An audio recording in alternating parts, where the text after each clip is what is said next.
दोस्तों नमस्कार। स्वागत है आप सभी का अपने यूट्यूब चैनल टॉपर क्लासेस में।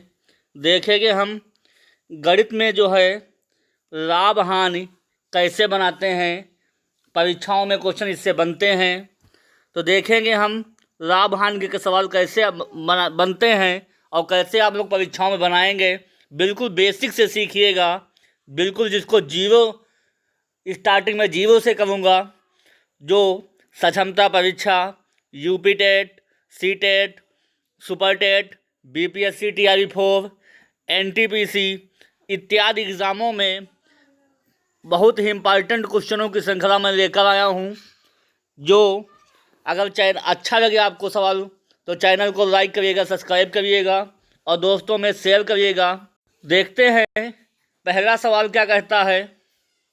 पहला क्वेश्चन है, यदि 15 मेज़ों की लागत मूल्य 20 मेज़ों के विक्रय मूल्य के बराबर है तो प्रतिशत हानि ज्ञात करें। कहने का मतलब ये है कि 15 मेज़ों की लागत मूल्य मतलब कॉस्ट प्राइस दिया गया है। 15 मेज़ों की लागत में 15 गुणे SP हो जाएगा बराबर 20 मेज़ों के विक्रय मूल्य के बराबर है। 20 और गुणा में SP हो जाएगा। ये दोनों आपस में बराबर हैं। क्या करेंगे, CP बटे SP का अनुपात निकाल लीजिए। कितना हो जाएगा, 20 बटा में 15। कहने का मतलब है कॉस्ट प्राइस कितना हो गया 20 और सेलिंग प्राइस कितना हो गया 15। तो यहाँ पे क्या हो रही है, हानि की लाभ। क्योंकि अगर कॉस्ट प्राइस ज़्यादा है, सेलिंग प्राइस कम है, तो वहाँ पे हानि होगी। हानि किस में निकालेंगे, प्रतिशत में। परसेंट लॉस बराबर कितने की हानि हुई है, 20 रुपये की सामान खरीदा, 15 का बेच दिया, 15 की हानि हुई है। और सदैव लाभ हो या हानि क्रय मूल्य पर निकालते हैं तो 5 बटा में 20 हो जाएगा। किसी को कोई दिक्कत हो बताइएगा। और गुना में 100 हो जाएगा, कोई दिक्कत। 20 को 100 से काट दीजिएगा, 25 हो जाएगा। मतलब 25% जो है इसको हानि हुई होगी इस पूरे व्यापार में। ऑप्शन नंबर 2 सही हो जाएगा। समझ में आ गया होगा, फिर से समझ लीजिए। कोई भी अगर आपको लाभ निकालना हो या हानि निकालना हो, सदैव कॉस्ट प्राइस पर निकालते हैं। अगर कॉस्ट प्राइस ज़्यादा है मतलब क्रय मूल्य ज़्यादा है विक्रय मूल्य से, तो वहाँ पे होगी हानि। क्या होगी, हानि। अगर सेलिंग प्राइस ज़्यादा है कॉस्ट प्राइस कम होए तो वहाँ पे होगा लाभ। क्या होगा, लाभ। इसको आप गहन से जो है अपने दिमाग में सेट कर लीजिएगा, कभी आपके क्वेश्चन गलत नहीं होंगे। समझ में आ गया होगा। इसका आंसर नंबर कितना हो जाएगा, B। अगले क्वेश्चन पे दोस्तों चलते हैं। अगला क्वेश्चन है, यदि 18 वस्तुओं का लागत मूल्य 15 वस्तुओं के विक्रय मूल्य के बराबर है तो प्रतिशत लाभ ज्ञात करें। फिर वही या फिर एक दूसरी ट्रिक से मैं आपसे बता रहा हूँ। इन दोनों के जो नंबर है आपस में चेंज कर लीजिए। कहने का मतलब है 18 वस्तुओं का लागत मूल्य 15 वस्तुओं के विक्रय मूल्य के बराबर है। कॉस्ट प्राइस यहाँ पे कितना निकल के आ जाएगा, 15। और सेलिंग प्राइस कितना निकल के आ जाएगा आपका, 18। क्योंकि इन दोनों को आपस में इंटरचेंज कर लीजिए। क्या करेंगे, इंटरचेंज करेंगे। समझ में आ गया। तो 15 की कोई वस्तु हमने बेचा 18 में, तो कितने रुपए का लाभ हुआ, लाभ हुआ हमको 3 रुपये का। कितने रुपए पर लाभ हुआ, 15 रुपये पर। और गुना में 100, कोई दिक्कत। 3 एकम 3, 3 बचे 15, 5 एकम 5, 20 पंचे 100। मतलब 20% क्या हो जाएगा इसका 20% जो है लाभ हो जाएगा। समझ में आ गया होगा। अगर दोनों के क्रय मूल्य विक्रय मूल्य आपस में बराबर हैं तो उस स्थिति में आपस में हम वैल्यू को इंटरचेंज कर लेते हैं और डायरेक्ट हम लाभ या हानि निकाल देते हैं। ठीक है, समझ में आ गया होगा आप लोगों को। अगला क्वेश्चन है, लागत मूल्य तथा विक्रय मूल्य का अनुपात 5:4 है तो प्रतिशत हानि ज्ञात करें। कैसे इसको ज्ञान करेंगे देखते हैं। यहाँ पे लागत मूल्य आपको कितना दिया गया है 5 और विक्रय मूल्य कितना दिया गया है 4। तो इससे हमें ज्ञात होता है कि इसमें हानि हो रही है। क्या हो रही हानि? हानि परसेंट में कैसे निकालेंगे? कॉस्ट प्राइस कितना है 5 और सेलिंग प्राइस कितना है 4। तो हानि कितने रुपए की हुई? हानि हुई 1 रुपये की। और सदैव हानि किस पर निकालते हैं? लागत मूल्य या क्रय मूल्य पर निकालते हैं। तो कितना हो जाएगा? 1/5 हो जाएगा। किसी को कोई दिक्कत? और गुना में परसेंट निकालिए कि 100 करना पड़ेगा। अगर किसी को कोई दिक्कत हो तो बता दीजिएगा, रुक जाएंगे हम। ठीक है, 5 को काट दीजिए 100 से। 5 एक कम 5, 5 चक्कू 20। कितना परसेंट आ गया? 20% की क्या हुई? हानि हुई। ऑप्शन जहाँ पर लगा दीजिएगा, बढ़ जाइएगा आगे। समझ में आ गया होगा आप लोगों को। लाभ हानि चैप्टर से बहुत सवाल बनते हैं, बिल्कुल बेसिक से मैं पढ़ा रहा हूँ। चैनल से जुड़िए और समझने का प्रयास करिए। अगले क्वेश्चन पे दोस्तों चलते हैं। अगला क्वेश्चन है, एक वस्तु के लागत मूल्य तथा विक्रय मूल्य का अनुपात 20:21 है तो प्रतिशत लाभ ज्ञात करें। कहने का मतलब है यहाँ पे लागत मूल्य आपको कितना दिया गया है 20 और विक्रय मूल्य कितना दिया गया 21। कहने का मतलब ये हुआ, कोई वस्तु 20 रुपये में खरीदी जाती है तथा 21 रुपये में बेच दी जाती है तो उस स्थिति में लाभ होता है। तो परसेंटेज लाभ कैसे निकालेंगे गुरुजी? परसेंटेज लाभ निकालने के लिए क्या करेंगे हम लोग? 20 रुपये का सामान खरीदा, 21 का बेच दिया, कितने रुपए का लाभ हुआ? 1 रुपये का। और कोई भी लाभ हो या हानि हो सदैव कॉस्ट प्राइस या लागत मूल्य पर निकालते हैं। तो 1/20 हो जाएगा और गुना में कितना हो जाएगा 100। 20 एक कम 20, 20 पंचे 100। कितने का हो जाएगा लाभ? 5% का। ऑप्शन नंबर 1 को टिक कर दीजिएगा। यदि किसी को कोई दिक्कत हो बता दीजिएगा, रुक जाएंगे। और समझ में हमें दोस्तों आ गया होगा, ये हम जानते हैं आप लोगों को। अगले क्वेश्चन पे दोस्तों चलते हैं। अगला क्वेश्चन क्या कहता है? फिर वही कंडीशन, 50 संतरों का लागत मूल्य 40 संतरों के, यहाँ पे होना चाहिए विक्रय मूल्य SP। 50 संतरों का लागत मूल्य 40 संतरों के विक्रय मूल्य के बराबर है तो प्रतिशत लाभ ज्ञात करें। इन दोनों को आपस में ट्रांसफर कर दीजिए। 50 दे दीजिए सेलिंग प्राइस को, 40 को दे दीजिए लागत पर कॉस्ट प्राइस में, और लाभ निकाल देंगे। कैसे निकालेंगे दोस्तों देखते हैं आप। परसेंटेज लाभ निकालने के लिए क्या करना पड़ेगा हमें? प्रॉफिट परसेंटेज निकालने के लिए कोई चीज़ 40 की खरीद कर 50 में बेचा जाता है तो कितने का लाभ हुआ? लाभ हुआ 10 रुपये का। कितने पर लाभ हुआ हमें ये बताइएगा गुरुजी। लाभ हुआ है 40 पे और गुना में 100। किसी को कोई दिक्कत? अगर दिक्कत हो बता दीजिएगा, रुक जाएंगे हम। काट दीजिए, 0 से 0 चला जाएगा और 4 से 100 को काट दीजिएगा, 25 आ जाएगा। तो कितना हो जाएगा? 25% हो जाएगा। तो लाभ यहाँ पर कितना आ जाएगा? 25%। ऑप्शन नंबर D सही हो जाएगा। समझ में आ गया होगा दोस्तों। अगले क्वेश्चन पे दोस्तों चलते हैं। अगला क्वेश्चन है, 76 रुपये में एक वस्तु को बेचने पर 52% लाभ होता है यदि इस वस्तु को 75 रुपये में बेचा जाए तो प्रतिशत लाभ ज्ञात करें। कैसे दोस्तों बनाएंगे इस क्वेश्चन को? आइए देखते हैं। पहले जो हमको परसेंटेज दिया गया है उसकी वैल्यू से निकालेंगे हम। कितने का लाभ होता है? 52%। 52% का मतलब है, भिन्न में बदल दीजिए, 52/100 हो जाएगा। इसका कहने का मतलब ये है कि कोई चीज़ हमने 100 रुपये की खरीदी और 52 रुपये लाभ पर 152 की बेच दी। अगर किसी को कोई दिक्कत हो बता दीजिएगा। कहने का मतलब ये है कि 100 रुपये की हमने कोई सामान खरीदा और 52 रुपये के लाभ पर 152 रुपये में बेच दिया, तो जाहिर सी बात है इसको लाभ हुआ होगा। ठीक है, देखिएगा, चूंकि अब इसको सरल अनुपात में बदलते हैं। कैसे बदलेंगे?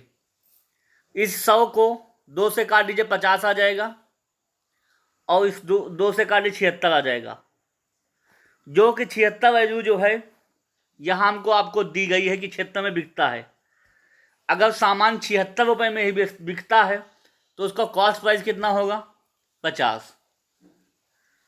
क्योंकि जाहिर सी बात है, जो हमने 76 निकाला है, क्वेश्चन का 76, दोनों सेम है, इसका मतलब कॉस्ट प्राइस क्या हो जाएगा? सेम हो जाएगा। समझ में आ गया होगा। जब कॉस्ट प्राइस मतलब क्रय मूल्य 50 रुपये है और बाद में कहता है यही सामान 75 रुपये में बेचा जाए, अब विक्रय मूल्य कितना हो जाता है? 75 रुपये हो जाता है। अब यहाँ पर कहने का मतलब ये है गुरुजी कि कोई सामान 50 रुपये में खरीदा गया और 75 रुपये में बेचा जाता है, तो अब लाभ कितना होता है? दोस्तों, परसेंटेज लाभ निकालने के लिए क्या करेंगे हम लोग? 50 का सामान खरीदा, 75 में बेच दिया, 25 रुपये का लाभ हुआ। दोस्तों ध्यान दीजिएगा, और सदैव लाभ हो या हानि को क्रय मूल्य पर निकालते हैं। 25/50 हो जाएगा, अब गुना में कितना हो जाएगा? 100। इस 50 को 100 से काट दीजिए और 25 को 2 से गुना कर दीजिए, तो कितना हो जाएगा? प्रॉफिट 25 गुना में 2, मतलब 50% जो है क्या आ जाएगा? प्रॉफिट आ जाएगा। ऑप्शन नंबर डी सही हो जाएगा। कोई दिक्कत? अगर दिक्कत हो बता दीजिएगा, हम रुक जाएंगे। अगले क्वेश्चन पे दोस्तों चलते हैं। अगला क्वेश्चन है दोस्तों, कोई व्यापारी कपड़े पर 50 रुपये प्रति मूल्य अंकित करता है। वह क्रमशः 15% और 20% छूट देता है। प्रति मीटर नेट कीमत क्या होगी? इस क्वेश्चन को लगाने के लिए हम क्या करेंगे? देखिए, कोई सामान 50 रुपये का था। ध्यान दीजिएगा गुरुजी, कोई सामान 50 रुपये का था, उस पर पहले 15% का डिस्काउंट दिया गया, इसका मतलब 85% पर बेचा गया होगा। तो 15 का डिस्काउंट दे दिया गया, तो मतलब 85% पर बेचा गया। 85/100 हो जाएगा। और इसी को फिर 20% डिस्काउंट दिया जाता है, इसका मतलब 80% पर बेचा गया होगा। इसी को 80/100 कर देते हैं। अब देखिएगा क्या होता है। 50 को 2 से काट देंगे, 20 चक्कू 80, 20 पंचे 100 हो जाएगा। 2 एक कम 2, 2 दूना 4 हो जाएगा। 5 एक कम 5, 7 85 हो जाएगा। मतलब कहने का मतलब ये है 17 दूना 34। 50 रुपये का सामान 2 लगातार बट्टों देने पर वो सामान कितने का बिक जाता है? 34 रुपये का रह जाता है। समझ में आ गया होगा दोस्तों। इस दोनों डिस्काउंट से हमने ओरिजिनल वैल्यू को निकाल दिया। कहने का मतलब ये है कि 50 रुपये का सामान था, पहला बट्टा 15%, दूसरा बट्टा 20% पर दिया जाता है, तो उसका मूल्य अब जो कितना हो जाएगा? 34 रुपये हो जाएगा। इसलिए ऑप्शन नंबर सी सही हो जाएगा। ठीक है, अगले क्वेश्चन पे दोस्तों चलते हैं। अगला क्वेश्चन है, एक नारियल व्यापारी को यह ज्ञात है कि 2750 नारियलों का क्रय मूल्य 2500 नारियलों के विक्रय मूल्य के बराबर है, तो प्रतिशत लाभ या हानि क्या होगा? दोस्तों देखिएगा कैसे बनाएंगे सवाल को। 2750 रुपये दिया गया है, नारियलों का क्या है, क्रय मूल्य मतलब सीपी है, बराबर 2500 नारियलों के विक्रय मूल्य का क्या है, बराबर है। देखिएगा, जीरो से जीरो हटा देते हैं, सीपी बटे एसपी कितना आ जाएगा, 250 बटे 275 आ जाएगा। अब बताइए 250 का सामान हमने खरीदा, 275 में बेच दिया, कितने का लाभ हुआ गुरुजी बताइएगा। 25 का लाभ होता है, 25 का लाभ हुआ, कितने पर लाभ हुआ, 250 पर, और गुना में 100। जीरो से जीरो हटा दीजिए, 25 से 25 हटा दीजिए। कहने का मतलब है 10% का क्या हुआ, गेन हुआ, लाभ हुआ। इसलिए ऑप्शन नंबर बी सही हो जाएगा। अगर दिक्कत हो तो बता दीजिएगा, रुक जाएंगे हम। अगले क्वेश्चन पे दोस्तों चलते हैं। अगला क्वेश्चन है, यदि किसी वस्तु पर 15% की हानि हो तो उसके क्रय मूल्य और विक्रय मूल्य का अनुपात ज्ञात कर बताइए। तो दोस्तों इस सवाल को कैसे हम लगाएंगे, आइए देखते हैं। जो हमको परसेंटेज में हानि दी गई उस पर जरा विचार कीजिएगा। हानि बराबर 15% दिया गया है। इस 15 को जो है हम भिन्न में बदलने का प्रयास करेंगे। 15% से हटाएंगे 100 हो जाएगा। कहने का मतलब ये है कि 100 रुपये का हमने कोई चीज़ खरीदी और हानि हो गई तो माइनस का लगाइएगा चिन्ह। 100 रुपये की हमने कोई चीज़ खरीदी और 15 रुपये हानि पर 85 में बेच दिया। समझने का वो जो प्रयास करिएगा, नहीं तो निकल जाएगा ऊपर से। 100 रुपये का हमने सामान खरीदा, उसमें 15 रुपये की हानि हो गई, तो जाहिर सी बात उसका विक्रय मूल्य कितना हो जाएगा, 85 रुपये हो जाएगा। अब यहाँ पर खेल देखिएगा, क्रय मूल्य विक्रय मूल्य का अनुपात पूछ रहा है। क्रय मूल्य और विक्रय मूल्य, कॉस्ट प्राइस और सेलिंग प्राइस, हमने सामान कितने का खरीदा है, 100 रुपये का, और बेचा कितने का है, 85 का हमने बेच दिया। अब सरल अनुपात कैसे निकालेंगे, 17 पचे 85 होता है और 20 पंचे 100 होता है। कितना आ जाएगा, 20:17 आ जाएगा। किसी को कोई दिक्कत हो बता दीजिएगा, रुक जाएंगे एक बार। तो ऑप्शन नंबर कितना सही हो जाएगा, ऑप्शन नंबर बी सही हो जाएगा। 20:17 सही जवाब हो जाएगा। ठीक है, अगर समझ में ना आया हो तो कमेंट करिएगा, दोबारा मैं बताने का प्रयास करूँगा। फिर भी ना समझ में आए तो फिर कमेंट करिएगा। जब तक समझ में ना आए तब तक बताइएगा, हम बार बार बताते रहूँगा। अगले क्वेश्चन पे दोस्तों चलते हैं। अगला क्वेश्चन है, किसी टीवी की सूची कीमत 2300 रुपये है और उन पर बट्टा 25% और 10% हो तो विक्रय मूल्य बताइए। दोस्तों कैसे बताएंगे, ध्यान दीजिएगा इसको। कितना रुपये है मेरे पास, सूची में मूल्य कितना है, 2300 रुपये, तो इस 2300 को लिख लीजिए।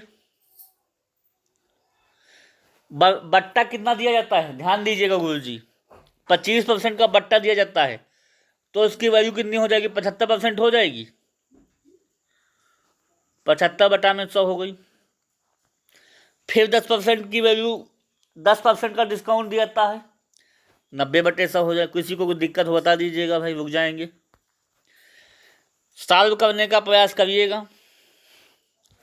इस जीरो से दोनों जीरो कैंसिल हो जाएंगे और इस जीरो से ये भी जीरो कैंसिल हो जाएगा।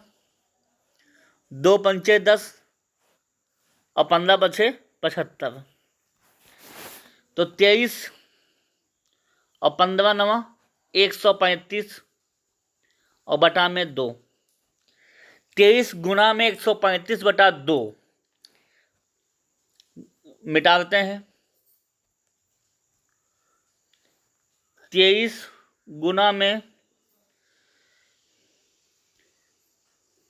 135 बटा में 2।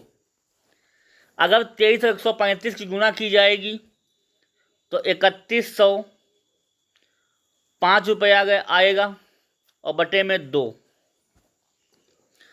3105 को 2 से भाग करेंगे तो 1552 रुपये 50 पैसे इसका जो है विक्रय मूल्य आ जाएगा।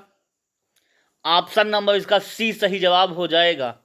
गुणा कर लीजिएगा 23 को 135 की और 2 से भाग लगा दीजिएगा तो 1552 रुपये 50 पैसे आ जाएगा। ठीक है, समझ में आ गया होगा दोस्तों। ये 10 क्वेश्चनों की श्रृंखला समाप्त होती है। लाभ हानि के टॉप क्वेश्चन थे।